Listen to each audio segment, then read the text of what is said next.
It wasn't even a letter. It was a yellow sticky note stuck to the new $8,000 coffee machine I just had installed.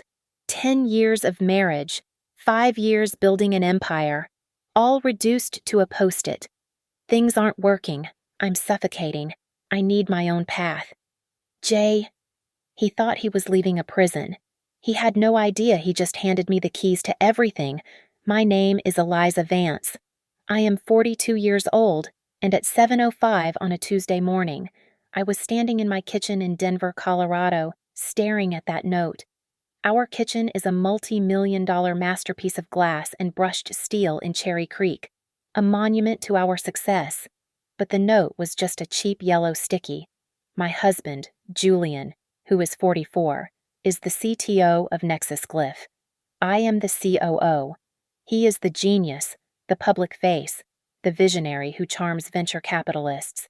I am the one who builds the systems, manages the teams, and actually makes the damn thing work. We built this company from nothing, from a server rack in a garage and 15-hour days.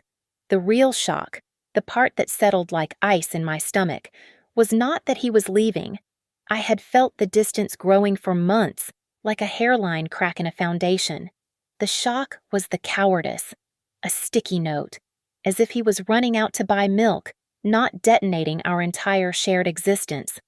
I waited for the tears, for the rage, for the dramatic collapse I'd seen in movies. Nothing came. Instead, a cold, terrifying calm settled over me. This wasn't a tragedy. This was a problem to be solved. I carefully peeled the note from the coffee machine, folded it twice, with sharp, precise creases, and slipped it into the breast pocket of my Tom Ford suit jacket. I walked to the kitchen island and opened my laptop. My personal email, our shared calendars, our joint bank accounts all locked. He had been logged out.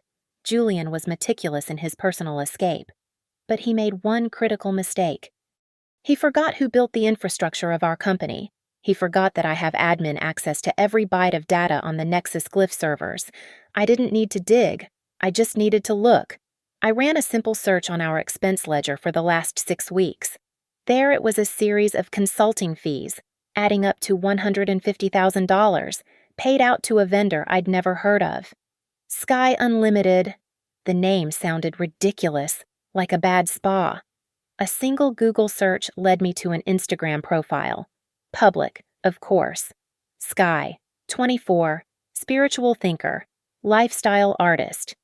The feed was a nausea-inducing scroll of Balinese sunsets, yoga poses, and trite, misspelled quotes about living your truth. And there, in a photo from last week, was Julian. He was at a 5-star resort in Miami, a place he'd claimed was for a tech conference. He was wearing a linen shirt I'd never seen, his arm draped around a smiling 24-year-old girl. The truth hit me, hard and ugly. My husband, the tech hippie who spoke of changing the world, hadn't left me to find spiritual enlightenment. He hadn't left to find himself. He had left me for a walking, talking cliché. He had become a stereotype. The new coffee machine hissed, finishing its cycle. I poured a cup. Black. I took a sip, the bitterness sharp and welcome. "All right, Julian," I whispered to the empty, sterile kitchen. "You want a new path? Let me pave it for you." I gathered my briefcase, my keys, and my purse. I walked out the front door, not looking back.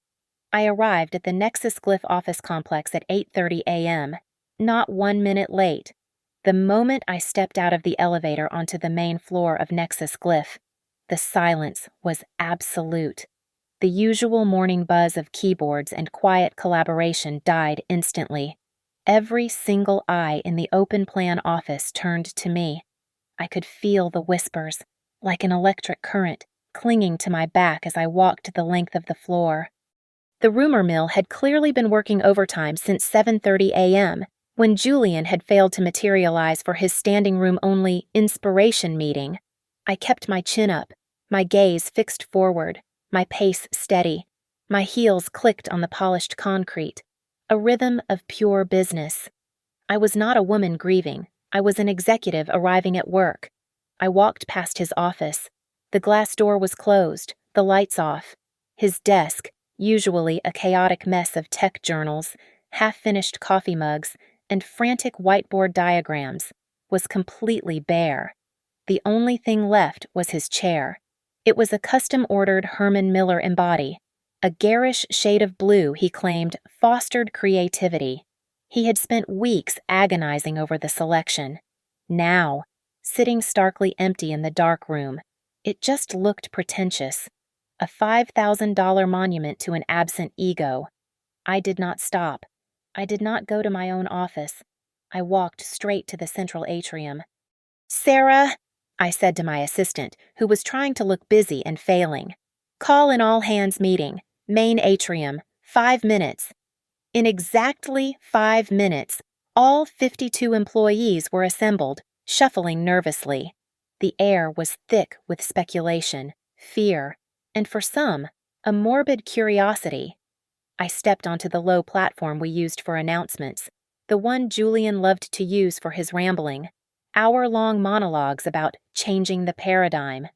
I looked out at them. I saw the scared faces of the marketing team, the ones who relied on Julian's charisma. I saw the nervous faces of his inner circle, the ones who acted as his sycophants. And I saw the tired, cynical faces of the engineers he terrorized. "Good morning," I said. My voice was crisp, cutting through the silence. It didn't shake. "I will keep this brief. As of this morning, Julian is on an indefinite personal leave of absence."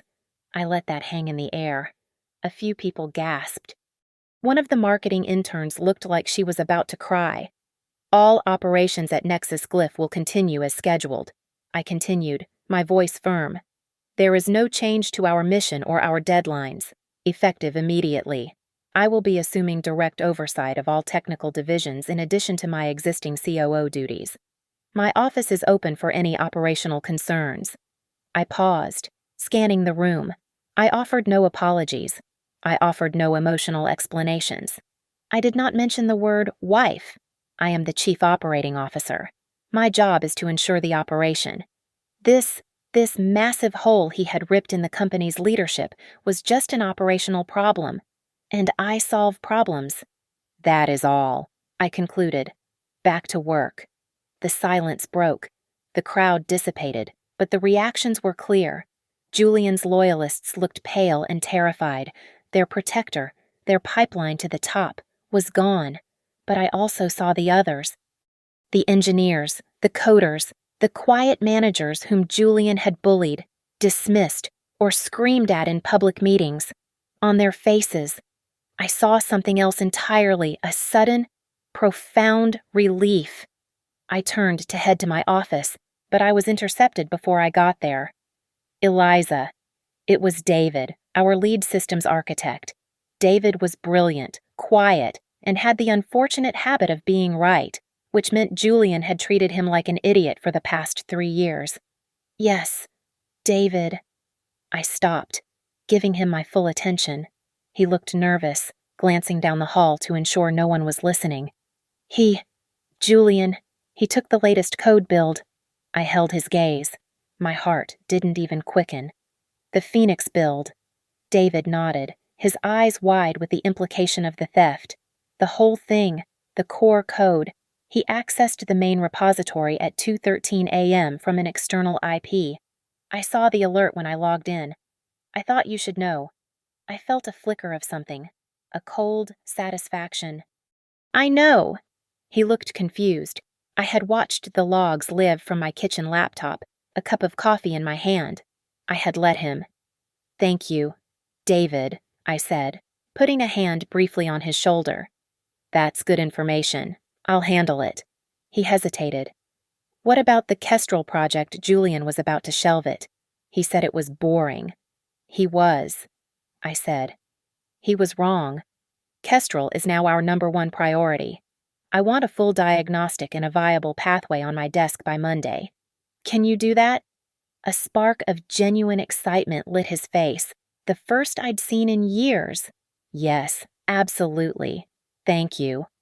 "Good," I said. "Get to work." I finally reached my desk. I sat down in my own, sensible, ergonomic chair. I opened my laptop and began the triage.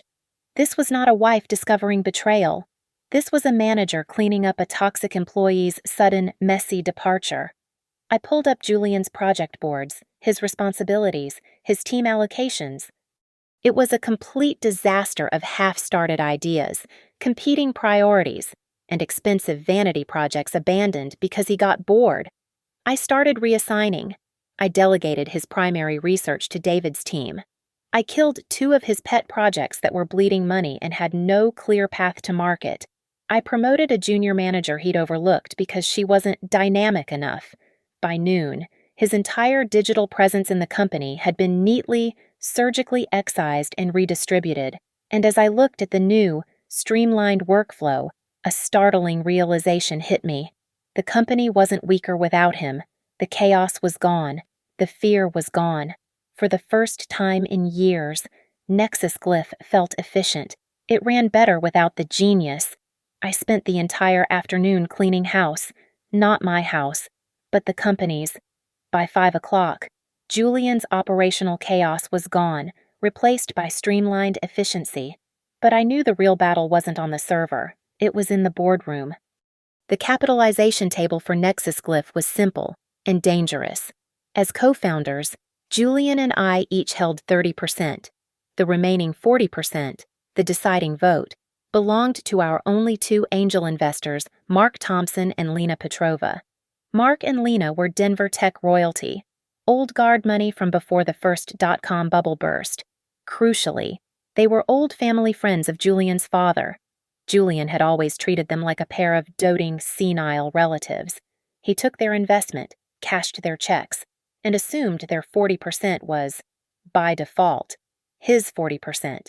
In his mind, he controlled 70% of the company. He always believed their loyalty was a birthright. I scheduled an emergency video conference for 6 o'clock. I didn't book a huddle room. I took the main boardroom, the one with the secure lines and the 80-inch screen. I spent the last hour before the call preparing for war. I was ready to plead, to beg, to present data proving I was the stable hand and he was the flight risk. I was preparing for a proxy fight, a brutal legal battle just to gain operational control. I was ready for them to side with the prodigal son, to tell me to be patient while Julian found himself. At 6 on the dot, their faces appeared on the screen. Mark, all silver hair and a permanent scowl. Lena, impeccably dressed, her expression as cool and smooth as marble. Eliza, Mark began, his voice a gravelly rumble. This is highly irregular. We were supposed to get a Phoenix demo this week. Where is Julian? I kept my voice flat, my posture rigid. Julian has taken an indefinite personal leave of absence. He abandoned his post as CTO this morning, leaving only a note. I braced myself. I was ready for the disappointment. The lectures. The, oh, that poor boy. He's just under so much stress. There was a long, heavy silence. Mark looked at Lena. Lena looked at Mark. Then, Lena fixed her gaze on me, a gaze so intense it felt like she could see the post-it note in my pocket. She spoke, and her voice was quiet. Eliza, we have been waiting for this call for 3 years. I couldn't process the words. My face must have betrayed my shock because Lena let out a short, sharp laugh. My God, you really didn't know, did you? You poor girl. You've been in the trenches alone. What? I managed. We didn't invest in Julian. Mark grunted, leaning into his camera. His father is a sentimental fool, but we are not. We invested in a team, and within 6 months, we realized that team only had one person on it. You. Eliza, Lena said, her voice softening slightly. We saw you. We saw you in every board meeting, sitting next to him while he played the visionary. We saw you quietly correcting his numbers. We saw you managing the teams he ignored. We knew perfectly well who was building this company and who was just the billboard. Mark nodded. He's hype. Your hustle. We've been betting on the hustle all along. We were just waiting for the hype to finally implode. The frustration, pent up for years, began to pour out of them. They hated his arrogance. They hated his refusal to listen to data. They hated his constant, impulsive pivots to whatever new buzzword he'd read on a blog. "I was in that meeting last quarter," Lena said, her voice laced with venom. "The big logistics pitch. He talked over you. He dismissed your data as too granular. He actually shushed you, Eliza, in front of a client. I told Mark I was ready to fly to Denver and personally rip his designer turtleneck in half. The kid thinks he's Steve Jobs," Mark growled. "He even wears the damn uniform. He forgets one critical detail: Steve Jobs got fired from his own company. Arrogance has a price." A new feeling was rising in me, pushing past the shock. It was cold, and it was powerful. "So," I said, finding my voice. "Why, where do we stand?" "Where do we stand?" Mark actually laughed. "Eliza, you have 30%. We have 40%. That adds up to 70%. We, my dear, are the absolute majority. We have total control. Julian's 30% is now nothing but a very expensive piece of paper." The path forward crystallized in my mind. "He still has his shares," I said, thinking aloud. "He's still a founder. We can't just kick him out without a public bloody fight. It would destroy employee morale." "So, what's the plan?" Lena asked. "We vote to install me as interim CEO, effective immediately." I said, "We make his leave of absence official and permanent. We kill his vanity projects and we fully fund Project Kestrel. We make him irrelevant. We let him watch from the sidelines as the company he abandoned thrives without him." It was a solid plan, a clean, corporate execution. Lena nodded, a small, approving smile on her face. But Mark was shaking his head. "No, that's too nice. That's a manager's plan. You need to start thinking like an owner." He leaned in, his eyes narrowed. "You let him run. He thinks he's a genius good. Let him go play with his new toys and his new girlfriend. Let him go build something." I was confused. Why would we let him compete? Mark's smile was thin and utterly devoid of humor. "Because, Eliza, you give a man like Julian enough rope, he will always, always hang himself. The longer the rope, the harder the snap." The board meeting with Mark and Lena changed everything. Mark's words, "the longer the rope, the harder the snap," replayed in my head. He was right. A simple corporate ousting was too clean. This was not a managerial problem. It was a betrayal that went to the bone, and it required a more surgical solution. The next morning, I did not begin by acting as CEO. I acted as COO, the one responsible for the company's financial and operational health. I was not a woman scorned. I was an executive investigating a severe breach of fiduciary duty by a high-level employee. I didn't use our internal accountants. Julian had friends there. Instead, I made a call to a discreet third-party forensic accounting firm in downtown Denver. I paid the retainer with my personal credit card, to be expensed later under emergency operational consulting. I wanted no digital trail leading from Nexus Glyph until I had all the facts. I met their lead investigator in a quiet coffee shop, provided him with admin-level access to our complete financial records, and gave him a single instruction: follow the money departing from Julian Vance over the last 6 months. I went to the office and ran the company. I met with David and his engineers, and we greenlit Project Kestrel. I took calls. I answered emails. I projected absolute unflappable calm. And I waited. It took them less than 48 hours. The investigator called me on a Friday afternoon, his voice devoid of emotion. "We have a problem, Ms. Vance. Or rather, he does. It's significant." The report was delivered to my personal email in an encrypted file. I waited until I was home in my new penthouse, a glass of expensive scotch in my hand, before I opened it. The digital breadcrumb trail he'd left was staggering, a monument to his arrogance. He hadn't just been sloppy, he'd been contemptuous. Finding number 1, the consulting fees to Sky Unlimited. I had seen the initial wire, but I had not seen the full scope. It wasn't just a one-time payment. It was a weekly retainer. Over the past 3 months, Julian had funneled exactly $150,000 of company money to his 24-year-old girlfriend. Finding number 2. The company American Express card. He was the only one who had one with no limit. A privilege of the CTO, he'd called it. The charges were blatant. First-class flights to Miami, Aspen, and 1 trip to Bali, all for 2. Suites at 5-star hotels. Dinners that cost more than a junior engineer's monthly salary. Every single one of them had been coded research and development or client entertainment. He was funding his new life by systematically draining his old one. This was bad. This was fireable offense, clawback lawsuit bad. But it was finding number 3 that made the ice in my glass stop clinking. It was the one that made my hand steady and my vision clear. The investigator had found 2 small, irregular payments from 2 of our oldest clients. They were not large, just a few $1,000s each. They had been paid not to the primary Nexus Glyph account, but to a different bank. A new account opened 6 weeks ago under the name J. Vance Associates.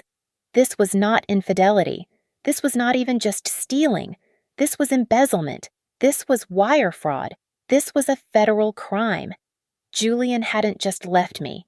He had been actively, methodically, and criminally rooting our company, my company, from the inside. He wasn't a visionary who got lost. He was a common thief in a $5,000 chair. I did not feel pain. I did not feel sadness.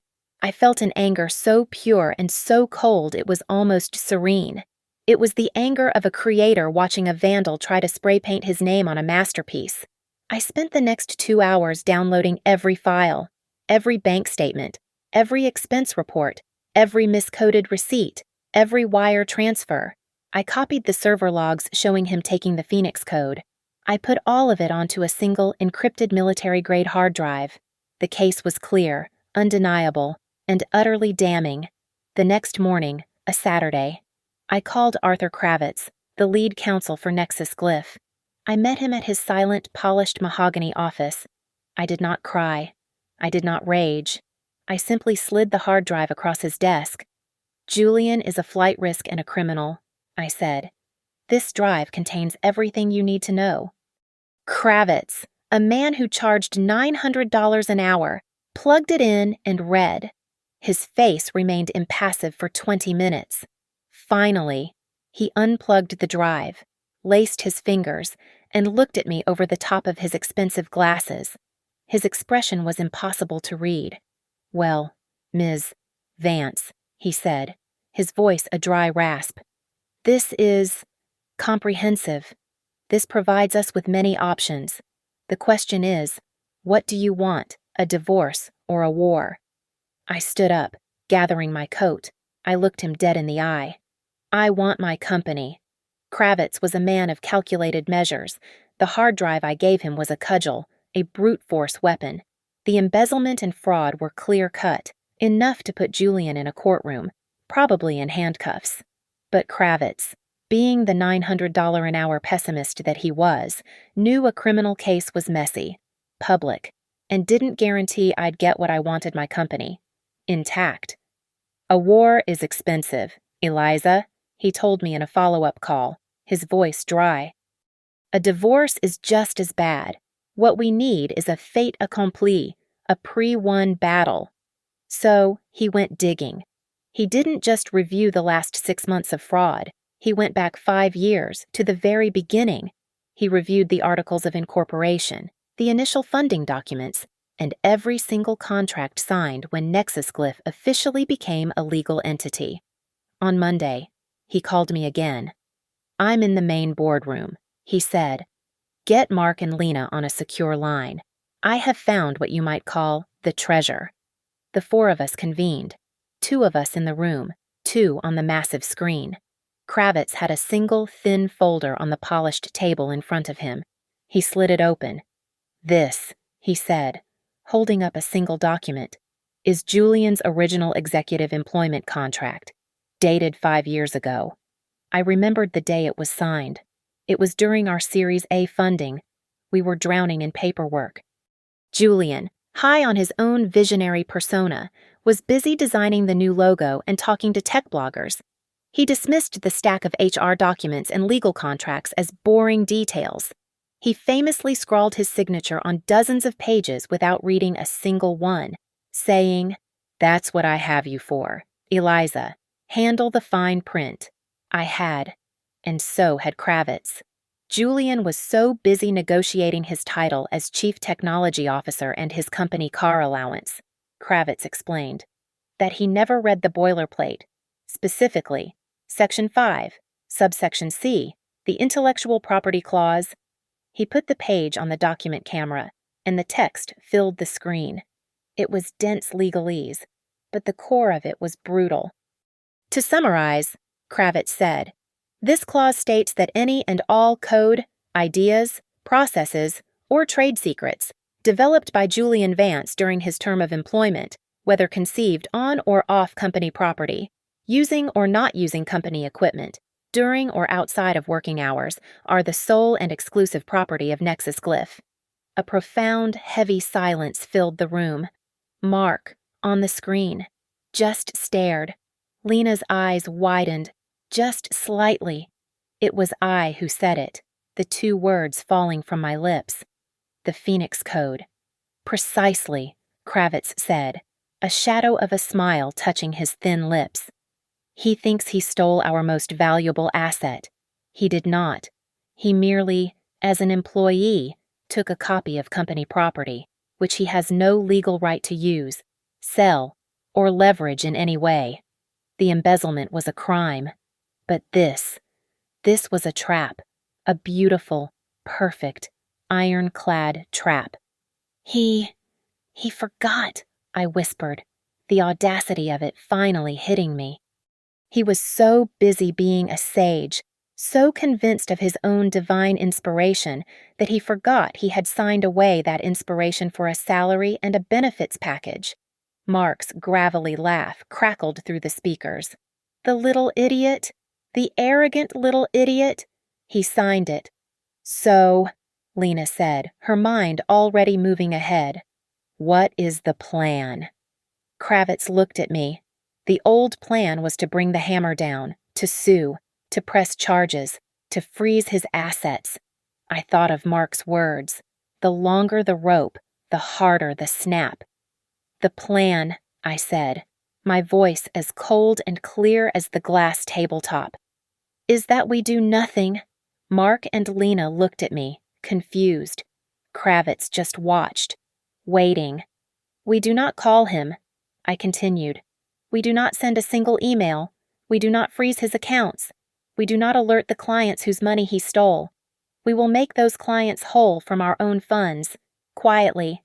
We will not, under any circumstances, let him know that we know. Eliza, that's insane. Mark started. He's a thief. No, Mark. He thinks he's a thief. I corrected him. He thinks he's gotten away with it. He thinks he's sitting on a gold mine, the Phoenix Code, that will let him build a new empire. Lena suddenly understood. And he's going to try and build it. Exactly, I said. He's going to found a new company. He's going to use his girlfriend's consulting money as seed capital.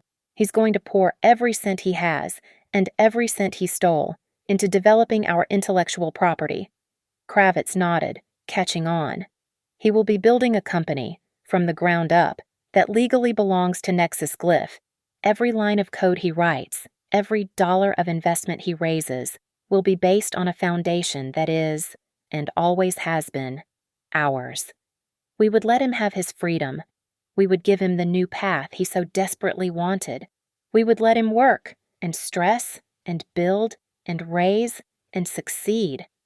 We would let him do all the heavy lifting, all while believing he was getting away with the perfect crime. We were giving him the rope, and he was going to spend the next few months braiding it, testing its strength, and tying it into a perfect noose, all while thinking it was a ladder.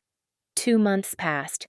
2 months of absolute, deafening silence from Julian's side of the world, and 2 months of the most profound, explosive growth at Nexus Glyph.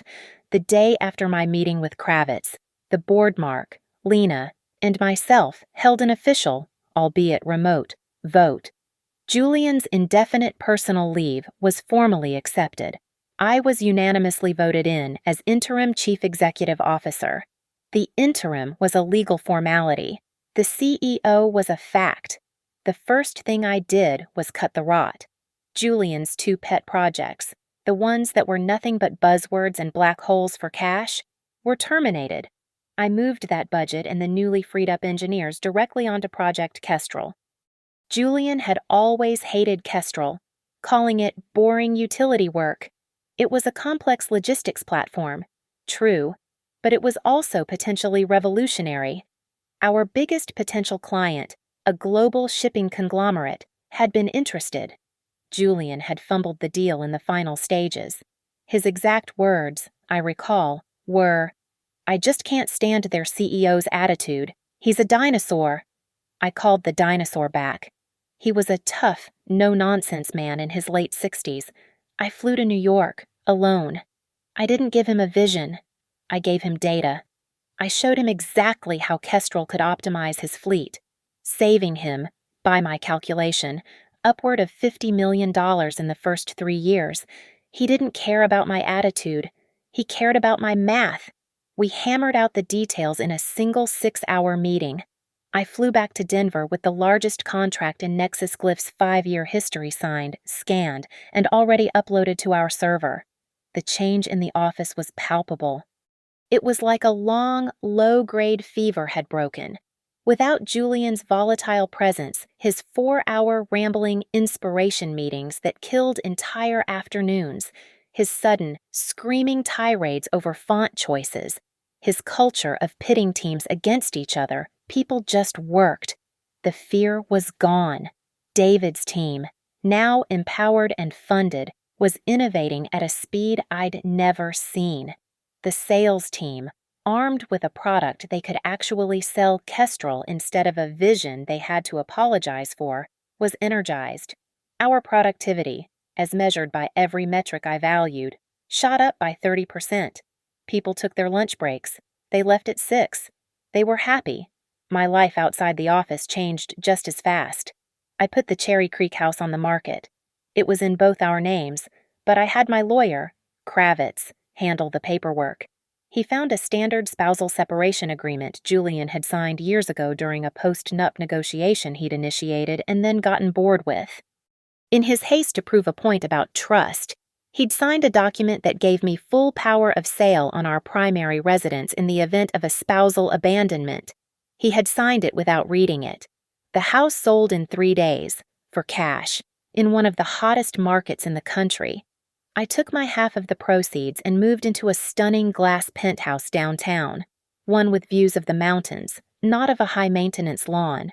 I started dating, casually. Nothing serious.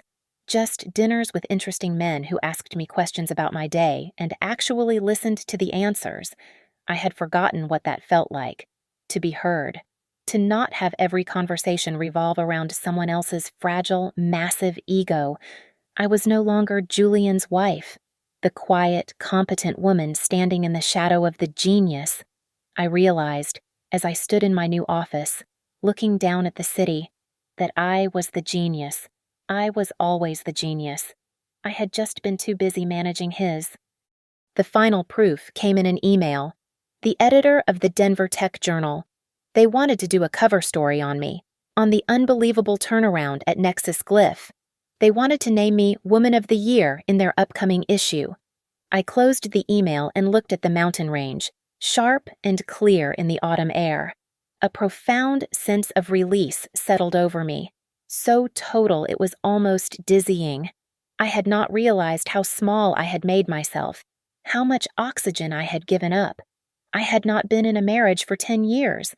I had been in a cage, and I had just been handed the key. It took almost 3 months. 3 months of rebuilding, of growth, of silence. The Denver Tech Journal profile had just been published.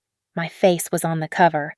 The Kestrel contract was in full implementation, and our quarterly projections were astronomical. I was in my office, approving the new budget, when the email arrived. It landed at 3:15 p.m. on a Wednesday. It was not addressed to me. It was addressed to the Nexus Glyph Board of Directors. The sender's address was J. Vancy Ethereal AI. Ethereal. Of course. It was so perfectly, predictably Julian. I opened it.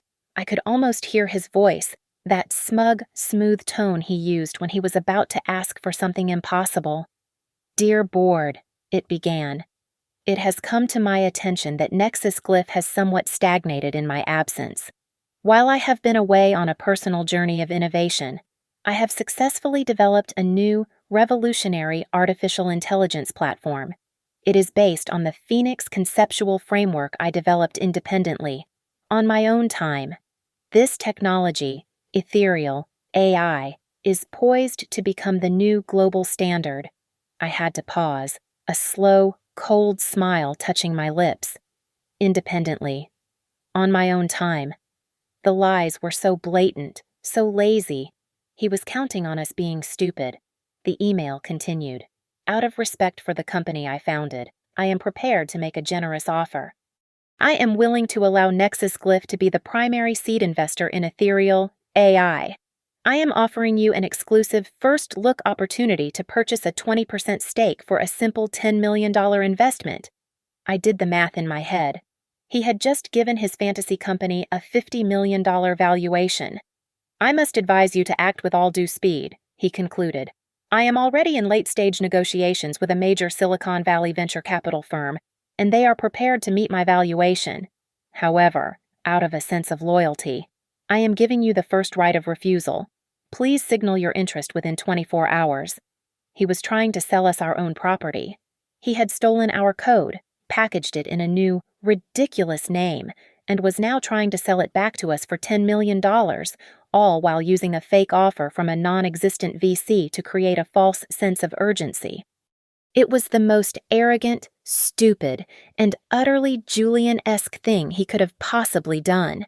I didn't reply. Instead, I forwarded the email chain to Mark and Lena and initiated a secure video call. Their faces appeared on my screen. Mark looking annoyed, Lena looking impatient.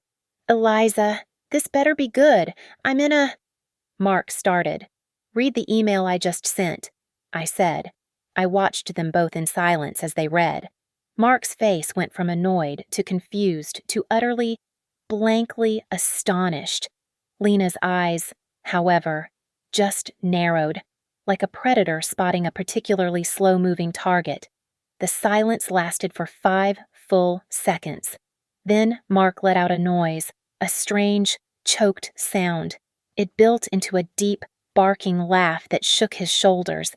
He was laughing so hard he started to cough, his face turning a deep shade of red.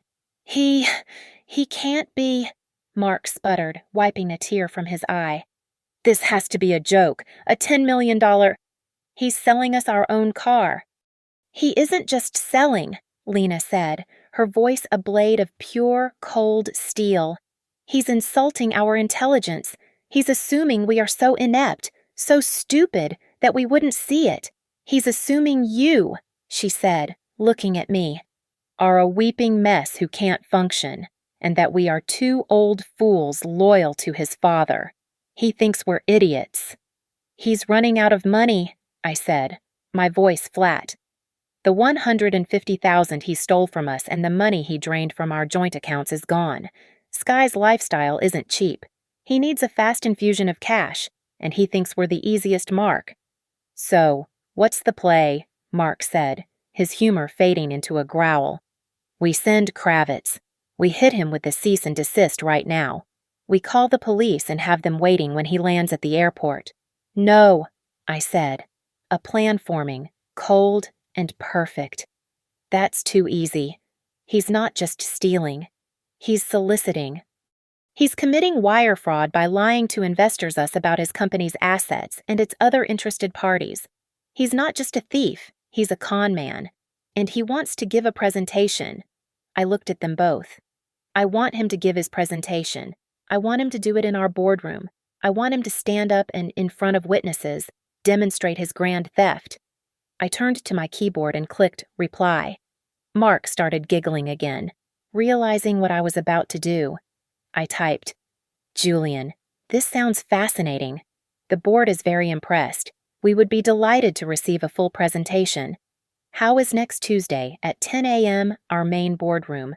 We look forward to seeing what you've built. Best, Eliza. I hit send. The trap is set, I said, closing the laptop. Now we just wait for the rabbit to walk into it. Julian's reply came in under an hour.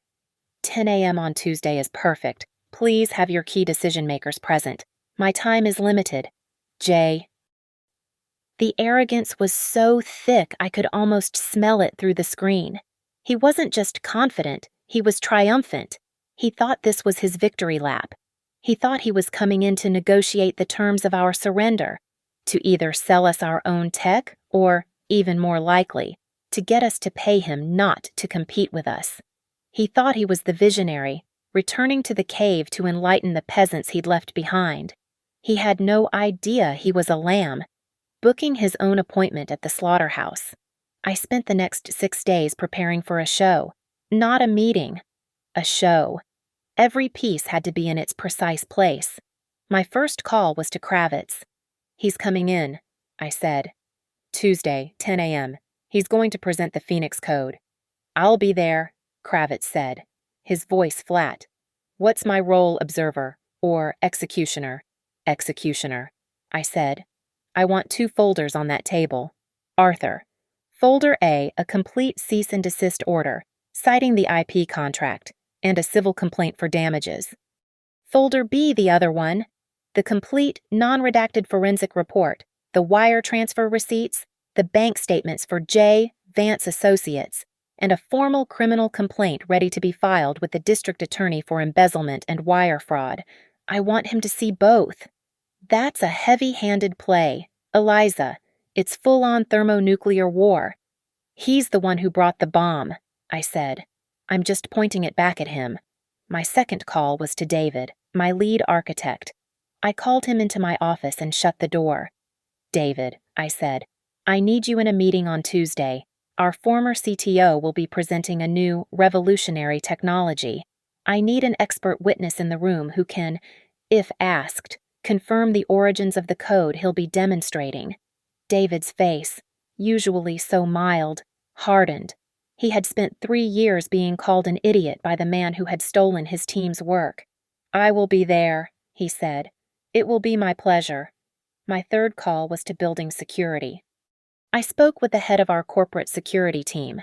On Tuesday, at approximately 11 a.m., I said, I will have 2 unauthorized individuals in the main boardroom. They will be trespassing.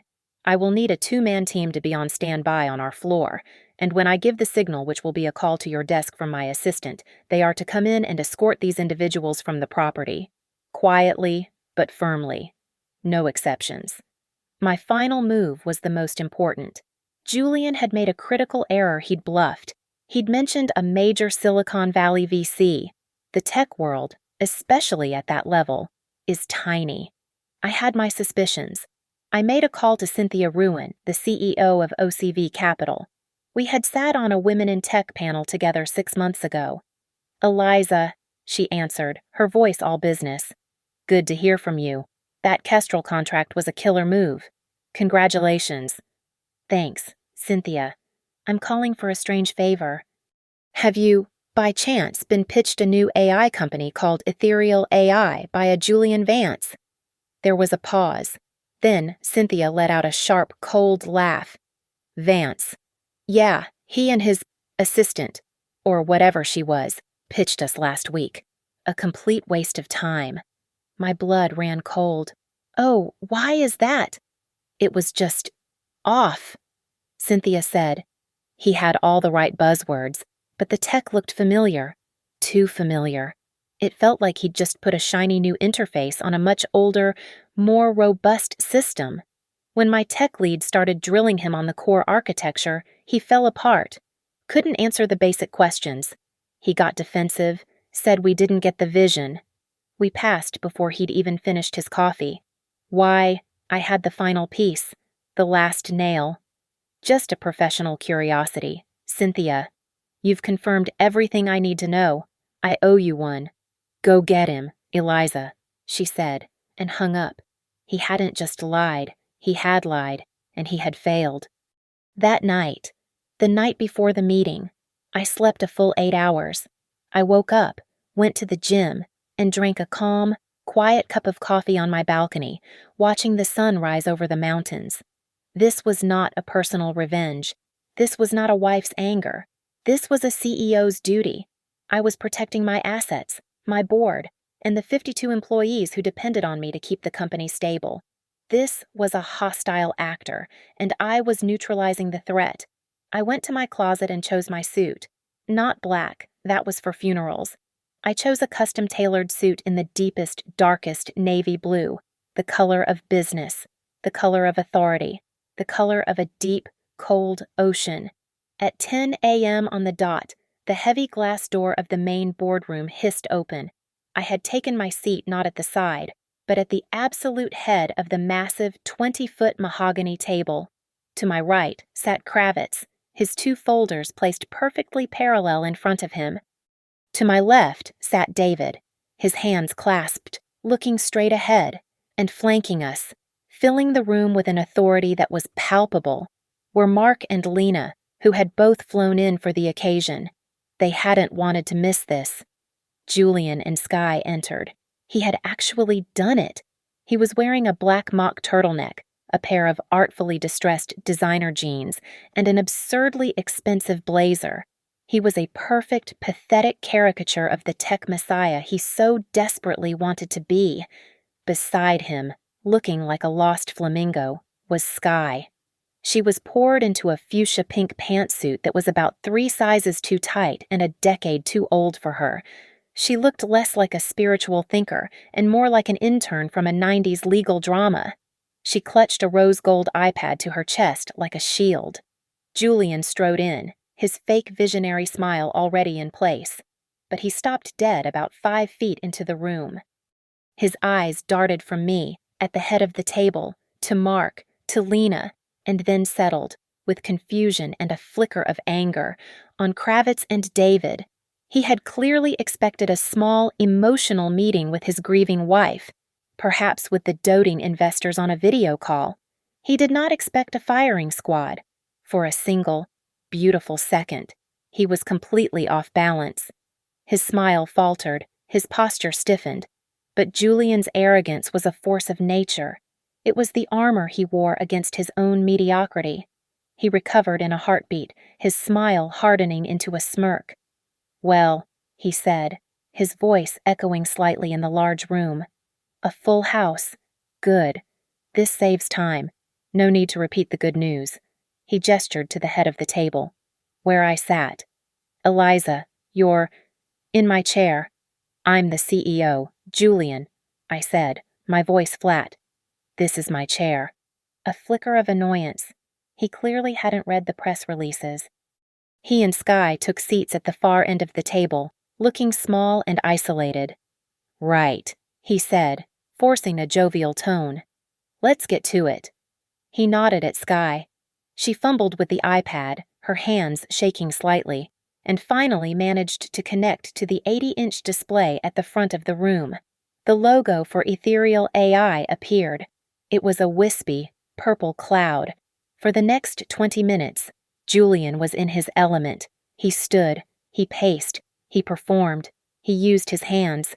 He spoke in that breathless, urgent cadence he always used when he was trying to sell a lie. The presentation was a masterpiece of meaningless. It was an assault of corporate buzzwords, each one more empty than the last. Paradigm shift, synergistic alignment, hyperscale, the future of human AI integration. It was all vapor, a cloud of words designed to obscure the fact that there was nothing there. I said nothing. Mark leaned back in his chair, his arms crossed, looking bored. Lena watched, her face a mask of polite, icy interest. David just stared at Julian, his expression unreadable. "But words are just words," Julian said, his voice dropping to a conspiratorial whisper, as if he was letting us in on a secret. "Let me show you the reality." He nodded at Skye. "The demo." He took the iPad from her and walked to the screen. "What you are about to see," he said, "is the culmination of my life's work, the project I have been developing in secret, Phoenix." He tapped the screen, and there it was. Our code. The interface was different. A garish purple skin stretched over the top, but the architecture, the core functionality, the complex algorithms David's team had spent 2 years building it was all there. He clicked through modules, showing off the processing power, the data analysis. He was demoing the Kestrel platform's engine. I glanced at David. A muscle in his jaw was twitching, but his face remained impassive. Julian continued, oblivious, high on his own voice, high on the perceived genius of his theft. He was so busy performing. He didn't notice the utter, dead silence in the room. He didn't notice the complete lack of questions. He didn't see the cage door sliding shut. He finished the demo, the ethereal logo returning to the screen. He turned back to us, his face flush with victory, that smug, self-satisfied smile firmly in place. He truly believed he had just won. "So," he said, spreading his hands, "as you can see, it's the future, a guaranteed billion-dollar valuation within 18 months. But, as I said, out of loyalty, I'm offering it to you first." He walked back to his seat and sat down, leaning forward in a pantomime of power. $10 million, he declared, for a 20% stake. "I'll be honest, my Silicon Valley offer is much higher, but I'm willing to give you a family discount." He smiled. "The offer is only good for 24 hours. So, what do you say?" The silence that followed was absolute. It was heavy and cold and sharp. Julian's smile tightened, the first flicker of uncertainty appearing in his eyes. He looked at me, then at Mark, then at Lena. He was a performer who had just finished his big number, and the audience was refusing to clap. Slowly, I stood up. I didn't move to the front. I stayed at the head of the table. "Thank you, Julian," I said. My voice cut through the stillness, cold and precise. "That was very illuminating. Now, it's my turn." I tapped my laptop. The purple ethereal AI logo vanished from the 80-inch screen, replaced by my own presentation. It was not flashy. It was black text on a white background. Slide 1. A high-resolution scan of Julian's original employment contract. Section 5, subsection C, the intellectual property clause, highlighted in bright, unmissable red. Julian squinted, leaning forward. I saw the exact moment his brain processed the text. His face, which had been flush with victory, went a pale, ashy gray. "What is this?" he whispered, his voice suddenly small. "Eliza, what is this, that," I said, "is your signature on a legally binding contract. But let's continue." I clicked. Slide 2, affidavit of David R. Miller. It was David's signed, notarized statement, confirming that the Phoenix codebase was 100% developed, tested, and implemented on Nexus Glyph servers, using Nexus Glyph assets, by Nexus Glyph employees. David. Julian looked over, his eyes wide with betrayal. David just looked back at him, his face hard. "And then there's the seed money for Ethereal," I said. Click. Slide 3, forensic accounting summary. It was a clean, neat list of wire transfers. Sky Unlimited, $150,000. It listed the first-class flights to Bali and Miami. It listed the Aspen Hotel suites. Every line item was coded in red, fraudulent R&D expense. I heard a sharp, strangled gasp.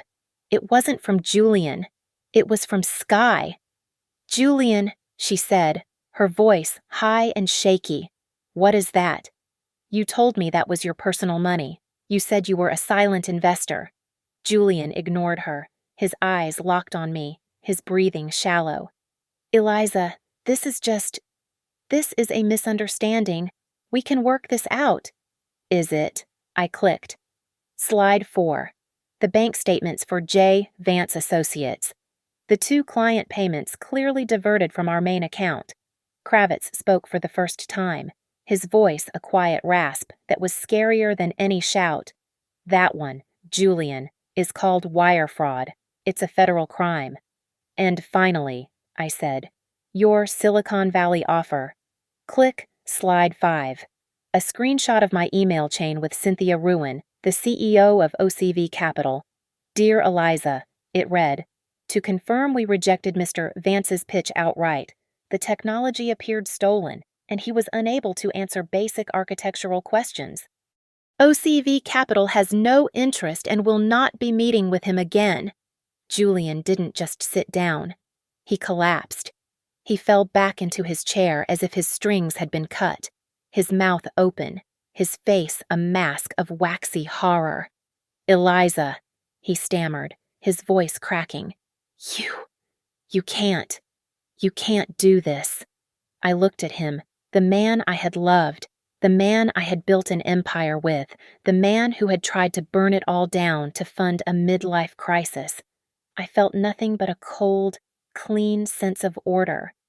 I didn't do anything, Julian, I said, my voice quiet but carrying to every corner of the room. You did. This was your presentation. You just walked in here, in front of the board and our corporate counsel, and officially presented your detailed confession. You demonstrated the intellectual property you stole. You bragged about the seed money you embezzled. You confirmed the investor fraud by lying about OCV. You did all my work for me. So thank you. You made it very clear. So, Kravitz, moving with a deliberate lack of hurry, slid the 2 folders across the polished mahogany. They stopped perfectly, centered in front of Julian. You have 2 options, Mr. Vance. Kravitz said. We've called them A and B. He tapped the first folder. Option A. You sign this document, which legally transfers your full 30% of Nexus Glyph stock to the company as partial compensation for the damages, theft, and fraud you just confessed to. You sign a full non-disclosure and non-compete. You walk out of this building, and we will not pursue criminal prosecution. You will be free. He then tapped the second, thicker folder. Option B, you don't sign, and I use this phone. He tapped his smartphone on the table to call the Denver Police Department, who are, I believe, still very interested in white-collar crime. Julian was shaking. A low, animal sound was coming from his throat. He looked at Skye, who was now weeping, mascara running down her face. He looked at Mark and Lena, who looked at him with utter, undisguised contempt. Then he looked at me. His eyes were pleading. Eliza, I leaned forward, just slightly. You said you wanted freedom. Julian, I said, my voice soft. You said you were suffocating. Here is your chance. You are free to sign this paper, or you are free to call your lawyer. From jail. He stared at the folders. He stared at the pen lying between them. He stared at his entire self-important world collapsing into a binary choice. His hand, trembling, reached out. He picked up the pen. Thank you for listening to my story. I'd love to know your thoughts. So please comment below and let me know where you're listening from. Let's connect. And if you enjoyed this, please subscribe to Lily Revenge Stories and like this video. It makes a huge difference. You can also support us even more by hitting that hype button to help this story be heard by more people.